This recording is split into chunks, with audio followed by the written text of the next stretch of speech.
Welcome to the Sedona Soul Sisters Show, down to earth discussions on spirituality, paranormal, metaphysics, and healing topics.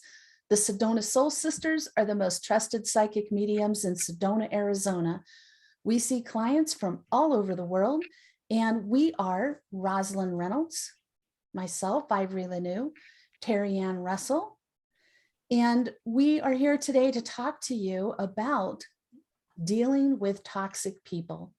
And we were just chatting a little bit before the show started. It seems like that's getting to be something we have to deal with more commonly, not just us, but we're hearing from clients too, and family, friends. And that's just a byproduct of additional stress and worry and fear happening. People lose their manners. They forget to be nice. So what are some of the tricks you ladies have or methods you have of dealing with somebody? And if you have a story you can share about that, I think it would be helpful. If you're not ready and you want to think about it a bit, that's okay too. I think you always have to try to see, no matter how the other person, whatever their perspective is, how they're seeing this, you always have to try and, in addition to whatever you're seeing, you have to try and look at it from their perspective too. And, it's very difficult with toxic people who are overreactive, because they're usually pretty unreasonable. So looking at something, from the logical, a little bit of distance and objectivity, looking at whatever their situation is. I try to just always be patient, especially when I know, that whatever they're dealing with is through their lens of how they see things. And we can't always have that perspective, realize what's gone on in their world. So I think, just having some compassion and some patience and trying to be reasonable and explain things in a reasonable way. And if there is no explaining, a lot of people, there's no discussion. It's their way or the highway.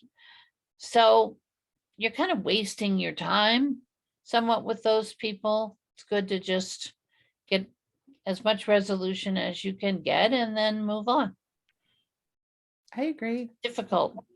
One thing I learned that was very valuable lessons working at the psychiatric hospital years ago was when people were difficult, escalated in their behavior, the best thing you can do is talk very quietly like this, just kind of soften your voice down and don't have any facial expression, what they call a flat affect. Like that calms people down. And I've practiced, just kind of experimented with that through the years outside of the psychiatric world, where you're just interacting in public and somebody comes at you, you didn't expect it. But if you can just remember to not do what they're doing, like if you mimic what they're doing and you raise your voice and your energy gets all escalated, they're going to get worse. And it just becomes this vicious cycle where things can really escalate. But it's something about having to strain a little to hear what the other person is saying. So if you just talk really quietly, where they have to quiet down to hear you, and don't show facial expressions, just don't get upset. It's hard, but you can train yourself to do that as like a second nature. And I credit seriously, like the time I worked in the psychiatric hospital taught me to do that. So sometimes I look like I don't care when something's happening, but it's just that I go into that mode because I don't want to make it worse. Especially in the heat of the moment, things can really get out of control. Yeah, I find it's easier sometimes if it's somebody outside your family. You can sort of step back a little and use that, that soft voice. And it is difficult. I have to tell you, from being in a toxic relationship, learning what the triggers are, learning how to, like you said, soften your voice and just not put forth anything that would seem aggressive, and just be in that sort of neutral space. It does take time to learn, but you can learn it. And I think what happens, that other person doesn't have that fuel to keep going, you know? Yeah, and I think one of the biggest examples I saw of that, it was really horrifying. I was in I was in a meeting that I was running, a social group, and all of a sudden, like this real toxic person started just standing up and spewing these venomous things at people in the group. And it was like it got so bad that you could feel like this vortex of energy swirling. And I felt like I literally like pressed my back against the wall because it was sucking the breath out of my lungs. And I was horrified at what was happening. And several like younger people were standing up and yelling back at them. And it was just horrendous. Like that was the first time I really felt the energy of the discord itself. And I had to just stand there quiet before they all just kind of looked over at me. And I just went like this. I didn't say anything. I just went like this. And they all kind of sunk down in their seats. And then that vortex of energy went kind of whoosh down to the floor. And I felt like I'd been beat up emotionally, just being there for that. It was really traumatizing. But it was also a good lesson that how powerful that kind of energy is. So we can either let it be powerful in a way that bullies us into doing exactly what they want or responding the same way and adding to the fuel to the fire, or we can let it be powerful in a way that we recognize it and we de-escalate it in our own less obvious way. So, but you know what, Terry Ann, you bring up such a good subject because I think the most difficult situation is when the toxic person is in your family, somebody that you are close with and you feel like you need to see, or you have to see because of other family regular. You can't just, it's hard to cut family out of your life, though people do. People do if it gets toxic enough. Yeah, it's very difficult. I think a lot of my clients too have similar experiences. And like you said, if if you have a child with somebody and you have to deal with that person often, it's difficult. But I've also learned that that is the best way to step back and sort of, not necessarily see their perspective, because I think sometimes it's difficult from my perspective to see a narcissist perspective, but just see like the pain, like I described, like I always say that. Whoops. Hello? Hello?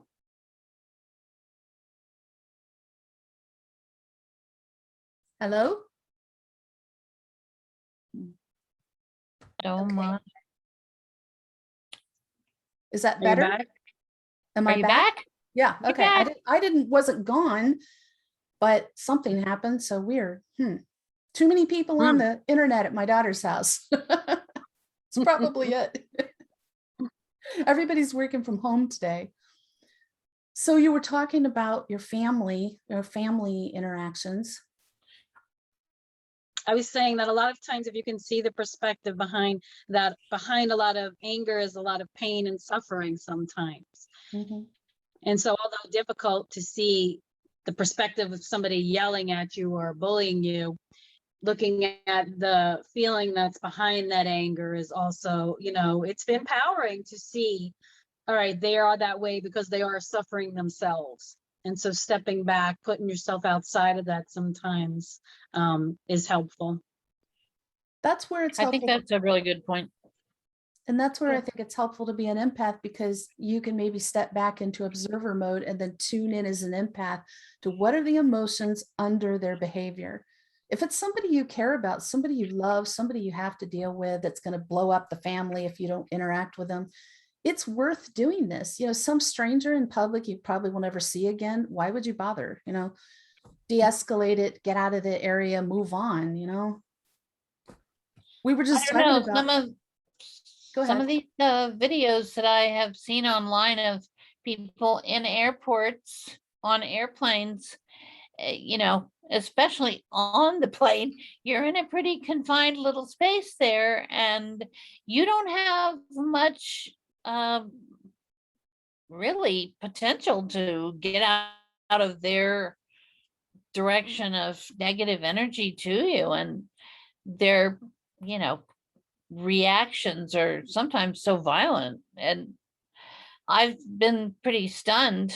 You know, it's been a few months since I traveled, but you just uh, were traveling, Ivory, so maybe you can reflect on that. What do you feel? I feel, you know, you can always, when you're in an airport, everybody's stressed out anyway, trying to go from point A to point B, trying to keep it all together.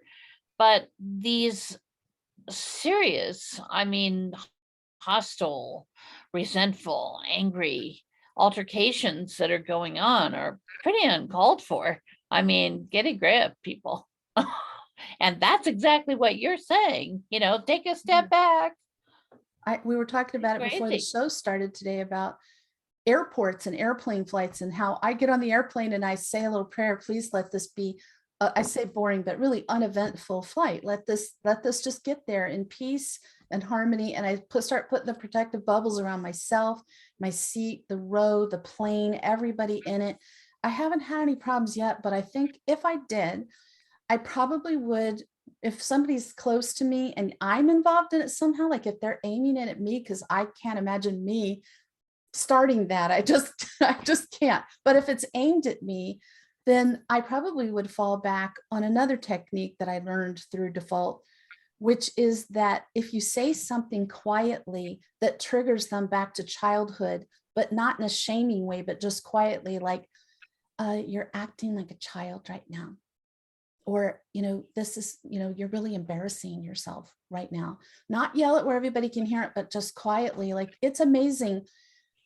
I'm going to give you an example of this. Back when I worked in radio, I know the DJs did not want to host these concerts for visiting bands. And so I'm not going to say who it was, but it was a well-known rock band who came to town. And part of my job after the show was I needed to get autographs from everybody in the band on a radio station t-shirt to give to the boss because he liked to display them in the station. And he gave, you know, I had a Sharpie for that purpose and a shirt. So I got everyone's autographs on it and I handed it to the lead singer and he put it in his pocket and he had a bunch of admiring groupies around him. I was not one of them, just so you know, dude. And he said something about, oh, thanks, I needed that pen. And I said, I really need that. I need to get you to sign this. And he was being a turd and I'm trying to be nice about it. And he threw it in my face and told me to go F myself. Well, my friend who was the photographer for the station was behind me. He jumped off that chair and I felt his energy. He was like, gonna go get that guy. I'm like, no. And I just said to him, I said, you know, that was not very nice. And he just kind of, his whole energy just kind of went, and he handed me the pen and that was the end of it, you know? So he was like winding himself up for something. But I learned that, I don't even know why I said that. I don't know what gave me that idea, but since then I've used that a few times, not those words, but that technique a few times to just end it. And it seems to bring people out of this puffed up energy they can get into where they're either trying to make a point or they're showing off for somebody. It just deflates it, like pops it like a bubble, and then you're dealing with a regular person again. So just something, and I said it really quietly. You know, I just said, you know, that wasn't very nice.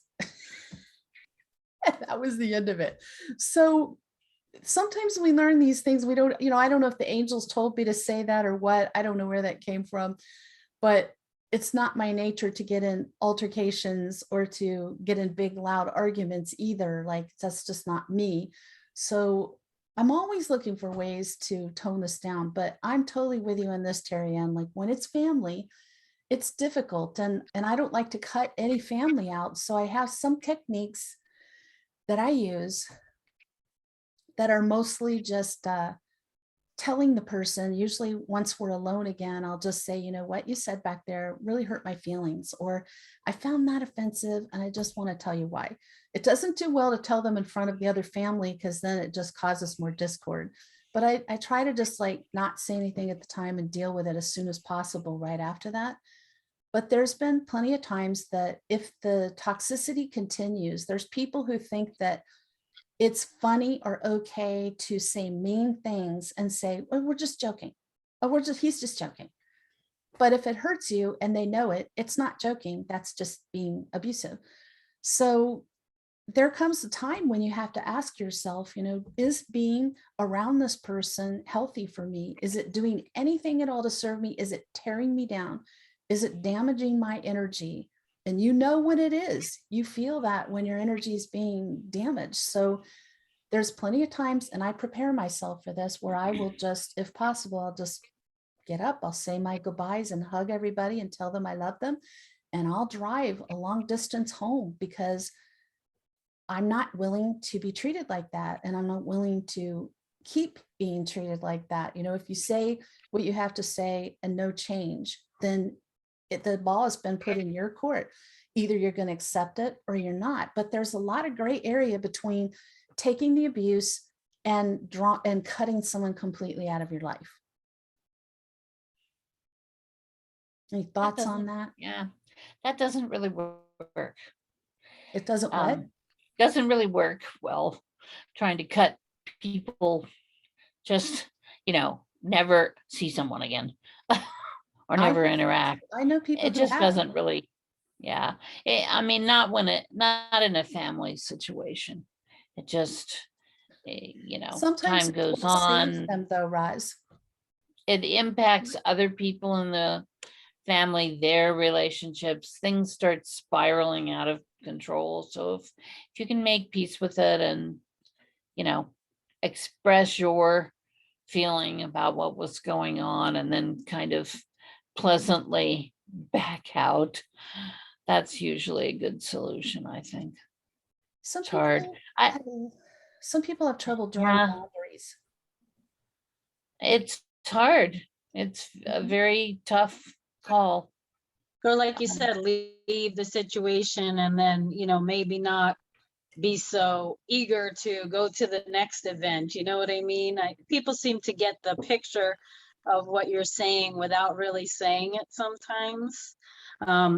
What's hard for me is like when people go back to the past. Well, you did this, you did that, blah, blah, blah. We can sit here all day, right? Throwing the ball back at one another. It's not going to change what happened in the past.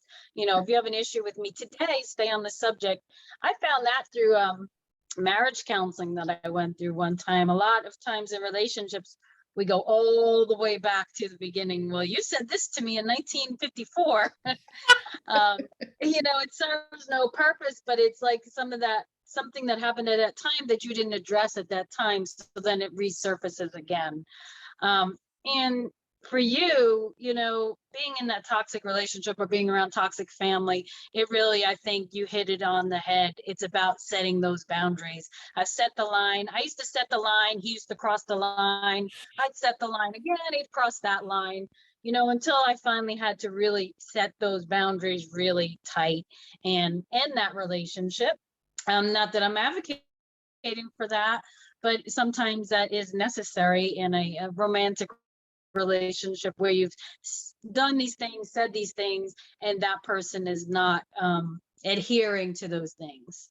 So it was nothing on my part that I was doing because I was setting the boundaries, but I kept allowing him to cross them from time to time. And so he'd say, oh, okay, I could cross this one. I'm going to go even further until I finally cut that off. And that is necessary sometimes.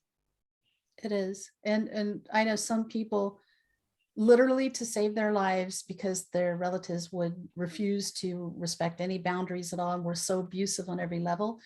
Their counselors advise them, this person, if you're ready to cut them out of your life, you need to do that because they're just hurting you every time you're around them, every time you speak to them. And maybe things will be better in the future. Maybe they'll calm down, but maybe not. And so if you're not going to protect you, who is? That's why the whole thing of setting boundaries, like just know that if you start setting boundaries with somebody who you haven't set them with before, expect them to push back. And then you're going to be more firm and they're going to push back harder. And it could probably get really ugly. Like that's been my experience. It's going to get ugly, but you just have to serenely and resolutely hold fast with your boundaries. I will not let you call me names. I will not let you put me down like that. I will not let you, whatever it is, if you do that, here's what's going to happen, and for me, when it happens, I leave. If I can, I'll leave and go home, because why would I want to stay in an environment like that? That would be self-abuse. I'm not throwing myself to the lions. So what if it's just somebody that you come across, let's say people are difficult, that are socially, but they're not your best friends, people you come across socially. Any thoughts on that? One thing I like to do is avoid them. Like if I'm going to a big event and I see that Definitely. person's there, I go around, I just don't even want to interact with them, because they're such dark cloud. Why would I want to do that in my social time? Why? So I would avoid them. And if they come up to me, I like put up a bubble around myself and between me and them, that, I don't want to interact a whole bunch with you. So I'll be very surface and like, hello, how you doing? Nice to see you. Goodbye. And on to somebody else. Don't leave yourself in their target area too long either. Why? That's a good point. What about Really good to just sort of spirit yourself out of that potential to have someone bringing out the big guns and taking pot shots, trying to Yeah. start something. And if you have a history of that person maybe took a disliking to you, or there's something about you they don't like, who knows, some dislike, that, don't expect that to change miraculously, just get yourself, sometimes I'll even avoid an event if I know that person is there or persons are there. I really think that in any group of a certain number of people, there's going to be a percentage that are truly toxic people. As we know, there's far more narcissists in the world than we initially thought there were. The number is pretty high. So odds are you have some maybe in your family, probably in your circle of acquaintances, if not, probably not friends, but acquaintances. So what about toxic people in the workplace? That's a tough one. That is a tough one. When I was in corporate, it's really, and I was not spiritually aware or anything at that time, but I found they could easily bring my energy down and get me into that space of like, everything sucks. And, it was like really difficult. And I was much more, I was much more explosive when I was younger. I didn't know how to adhere to all the energy that I was feeling. I think there's definitely ways to, going back to what you said earlier, speaking in a softer tone, that's not acceptable. Do not speak to me like that. Rather than, my younger days of blowing up and saying, I'll beat your ass. I love that. I never had that reaction. Oh, I certainly did. I know. You got the two Aries here, so watch It's out. just not my That gets- nature. That gets explosive when you got the Aries personality. I was like the guy behind you. Like, what'd you say? I'm very analytical. Like I had problems. There were people who were wildly unprofessional in a professional setting, like working within the mental health system.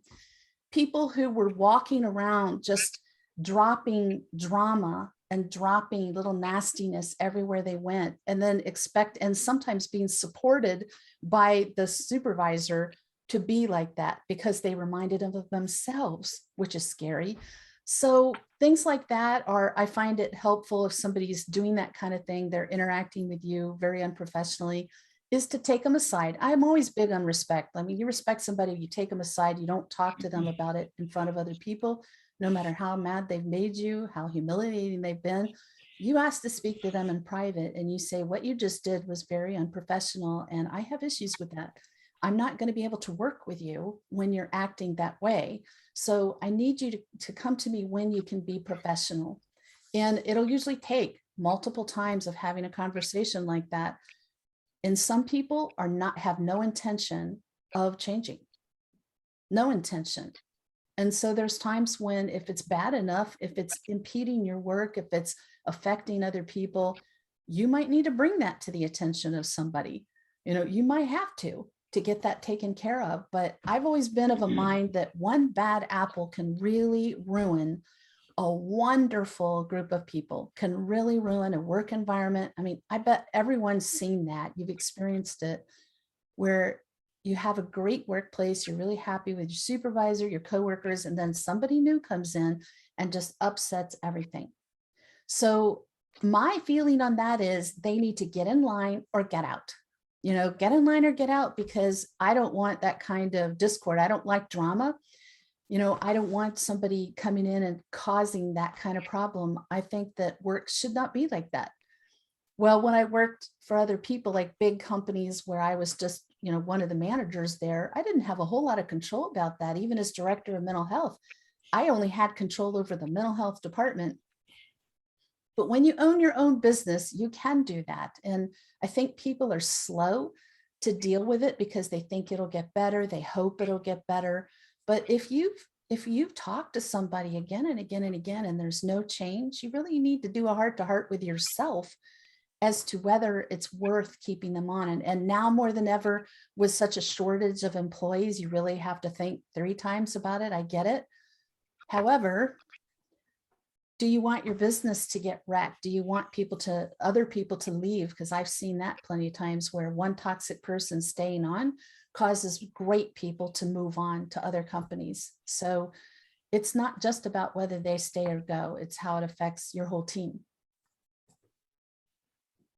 I think that's a really good point, because I've been in circumstances, we all have, where everybody is on board, everybody's coming in the door with a great attitude, and then you get the one person who is distraught for whatever reason, not happy, and they're venting. And by the end of the day, everybody's just ready to get away from that person. So, I mean, I think sometimes realistically, that person either needs to have some counseling or something to change their focus. And then if they're not going to change after that, they're impacting the whole team. They have to go. Yeah. So I mean, everybody has their bad days. None of us are perfect. None of us are always in a great mood. Sometimes we need to vent.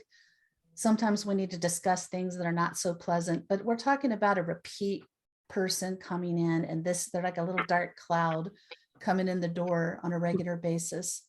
Sometimes you can talk to people and turn it around. Maybe they don't realize how bad it is or how they're affecting people. But the truly toxic people, they really do know. I hope you know that. Like, they do know what they're like, and they don't care. So it's a little bit different story. Like, they just like to rile people up and cause problems.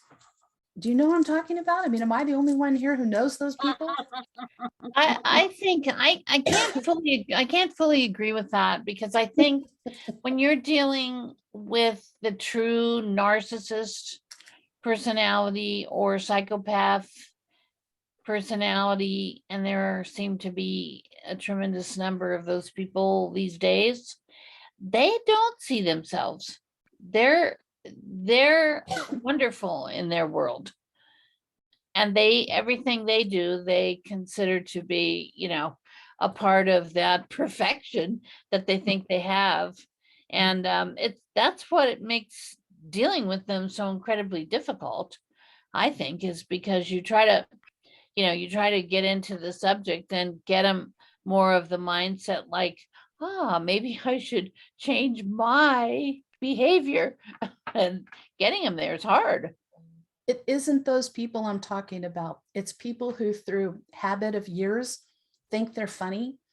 And Oh. people have told them again and again, that's inappropriate. We don't like hearing that. Don't act like that. They don't care. They just don't care what people think.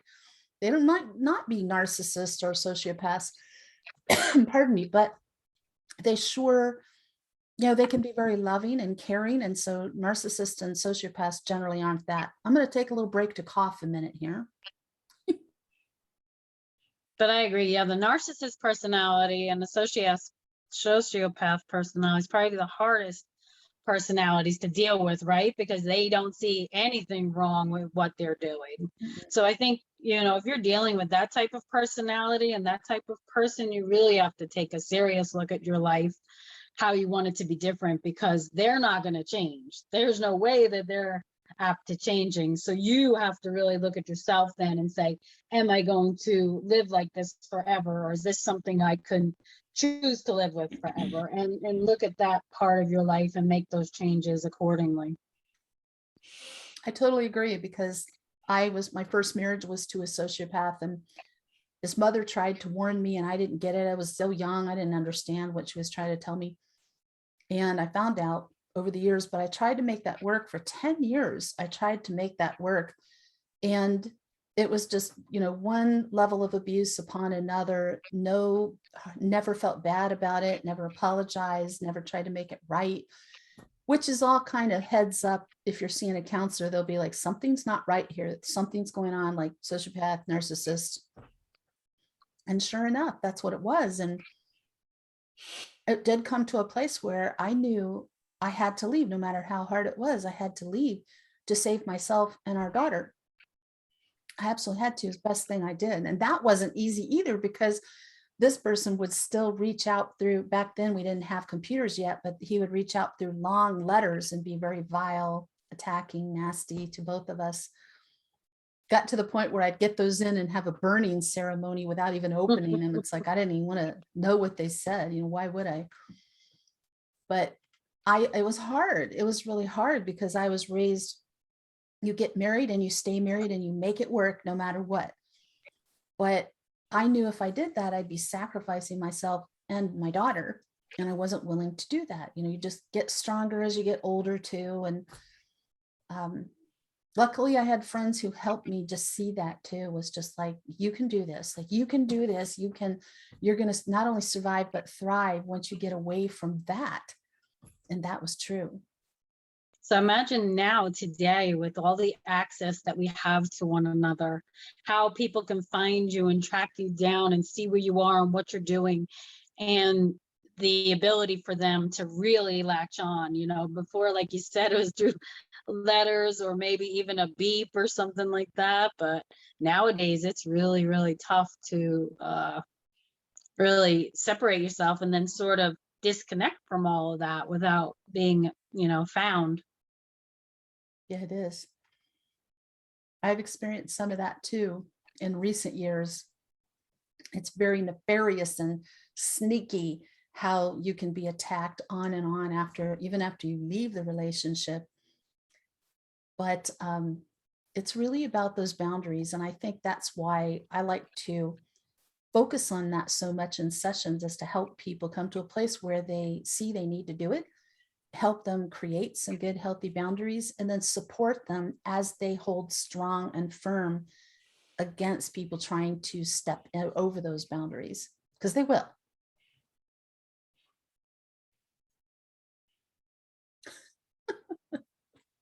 We're mulling on that.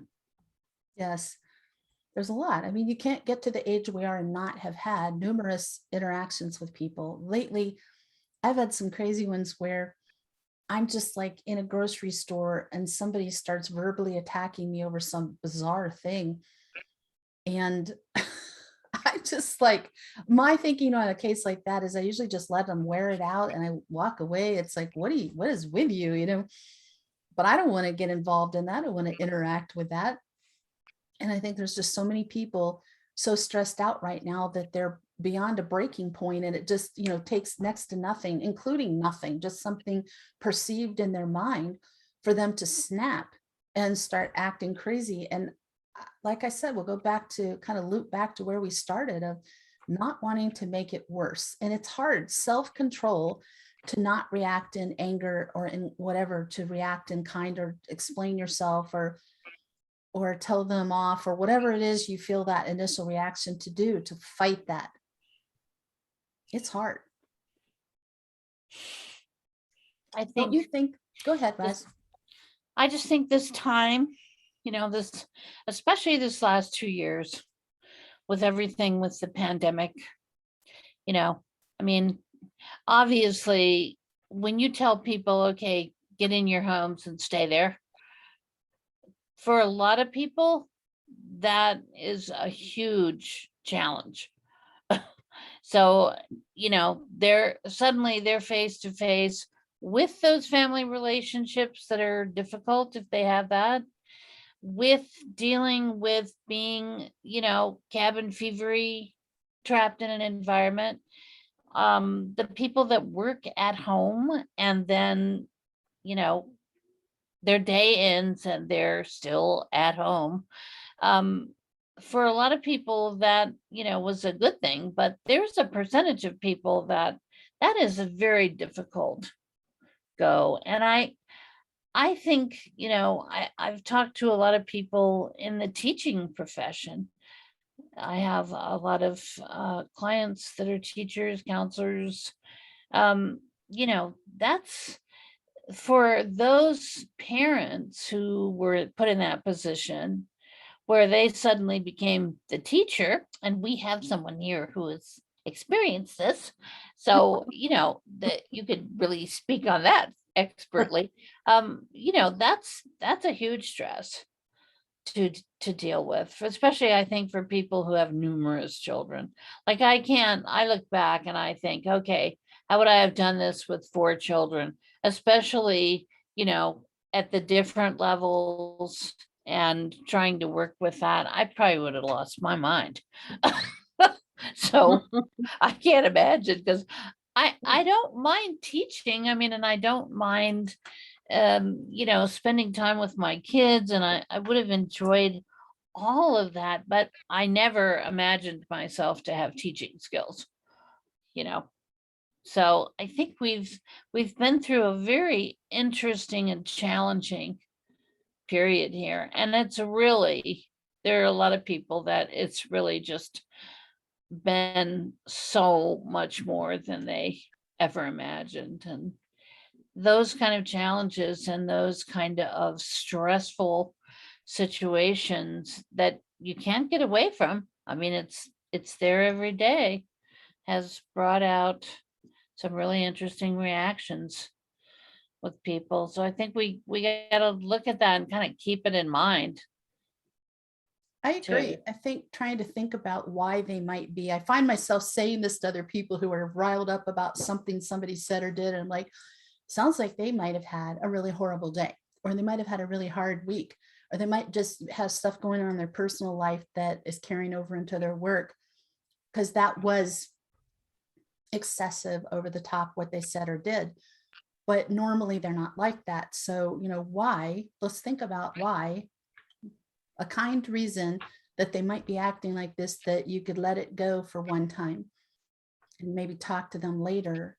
If you want to talk to them later. But I'm a big believer in, if at all possible, wait till everybody's calmed down to have a conversation about it, because when someone's already escalated, that's not a good time to try to have a conversation with them about their behavior at all.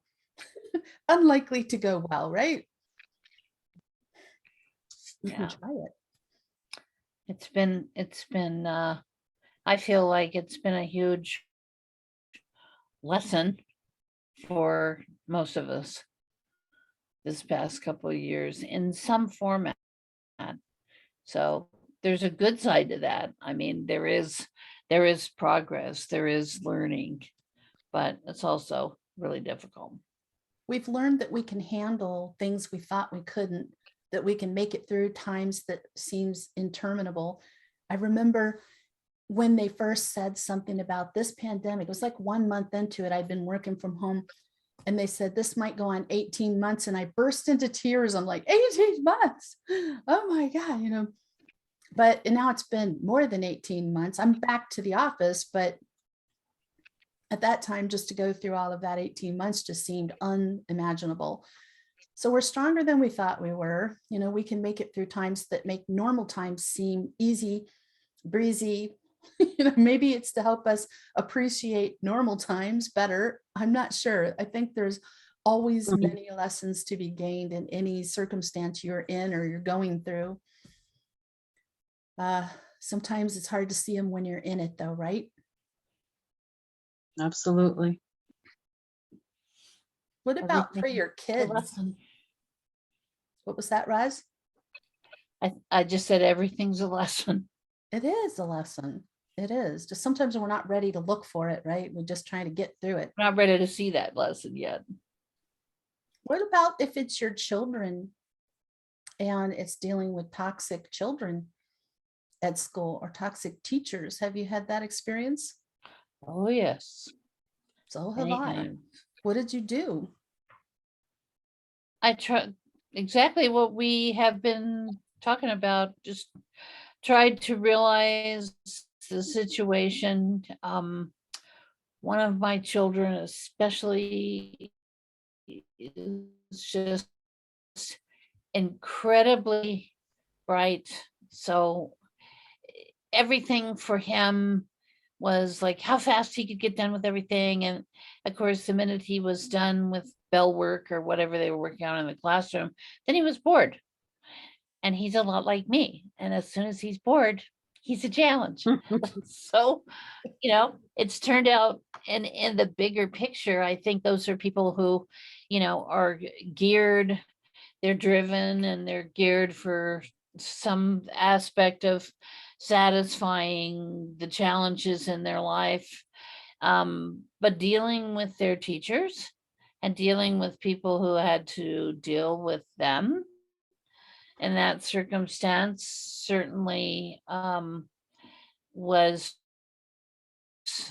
a learning lesson, I would say. And also for me, it challenged me to be patient. I mean, a lot of the teachers in the district where my kids were moving into retirement age. And I just don't think they had the energy, the same level of energy that they once had. So that was like my wake up call of like, okay, and it worked out from the standpoint of getting my son to see his behavior too and realize what toxic, reactions he was having. So it all turned out good, but in the long run, I think working in those kind of situations where you're dealing with large school districts, your children, everything else, I mean, it has the potential to get pretty crazy. You see it when you watch the news where you Oh, see people just losing it. First they were losing it at the school, now they're home. They're being challenged every second of the day. So and that's why it's this pretty is so pretty important demanding. to teach your children how to set boundaries from a very young age. If you don't like that, you need to tell them, you can't do that to me. That's not okay. They need to learn that. And it's really a learned behavior. So if your parents don't set boundaries, you don't see them, hear them doing it, you don't know how to do it.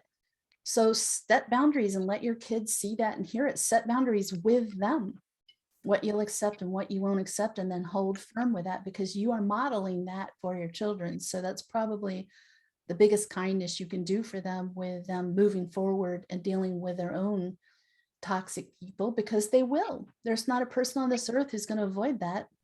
And, in the home, I mean, in the sibling relationships, I think that's very powerful. Some people, refuse to accept those boundaries, and it's quite a challenge to work those situations out so that they're working it out amongst themselves. Pretty tough, As but much as you can, unless powerful. somebody's getting hurt, seriously hurt. But Yes. I'm so glad my grandsons have gone beyond that. They've reached a stage now where one is 14 and one is 7, and they just exist around each other peacefully. It's like, oh, heavenly. That's such a nice thing, isn't it? It really is. It's been so harmonious, so nice, and much more fun for their parents. I'll tell you that. But thank you for joining us today. We so appreciate you tuning in, whether you join us live or you are joining us later, watching on our YouTube channel or listening on podcast platforms. Tune in next Friday. Our topic is Andromedans. So if you're following our first of the month series on different alien races, next week is Andromedans. So we will look forward to that one. And in the meantime, we hope you have a beautiful week.